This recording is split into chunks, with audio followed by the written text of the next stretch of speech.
सवाल मेरा यह था कि महबूब किसे कहा जाता? महबूब का अर्थ होता जो सबसे प्यारा। तो सबसे प्यारा कौन हुआ? माता और पिता भी यदि हमारे जीवन में है, आदरणीय तो है वो, सम्मानीय तो है वो, लेकिन वो केवल हमारे भौतिक जीवन को व्यवस्थित करने के ज्ञान में सीखना चाहिए कि इस जवानी रूपी धन का सदुपयोग कैसे किया जाए। जैसा कि अभी घंटे भर के प्रवचन के दरमियान स्वामी जी बता रहे थे, वो बताने में सक्षम नहीं है, क्योंकि स्वामी विवेकानंद की गुरु भक्ति जिस तरह से अकाट भक्ति थी, उसी प्रकार की भक्ति मैंने महसूस किया है कि स्वामी आशुतोष जी महाराज की जो भक्ति थी वह गुरु भक्ति स्वामी विवेकानंद की गुरु भक्ति से कमजोर नहीं है।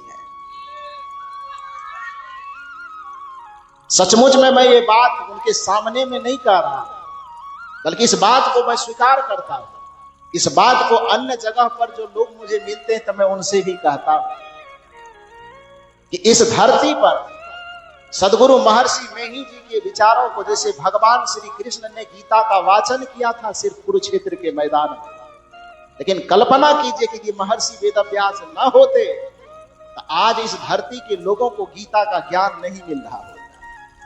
केवल अर्जुन के दिमाग तक बातें रहती और समाप्त हो जाती, क्योंकि श्री कृष्ण ने केवल अर्जुन को समझाया था, लेकिन महर्षि वेदव्यास ने उस ज्ञान को लिपिबद्ध करके शास्त्रों में उसका सिंचन करके ऐसा उपयोगी बना दिया कि आज युगों बीत जाने के बावजूद भी वह गीता रूपी अमृत ज्ञान हम सबों के बीच में उपस्थित है।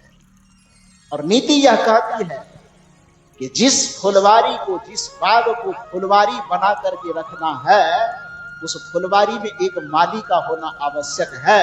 यदि फुलवारी में भी माली कुछ दिन के लिए हटा दिए जाए, फुलवारी में भी माली ना हो, तो उस फुलवारी को जंगल बनने से कोई रोक नहीं सकता है। उसी तरह से हमारे जीवन में यदि गुरु रूपी माली ना हो, तो हमारे जीवन को जंगल बनने से कोई नहीं रोक सकता।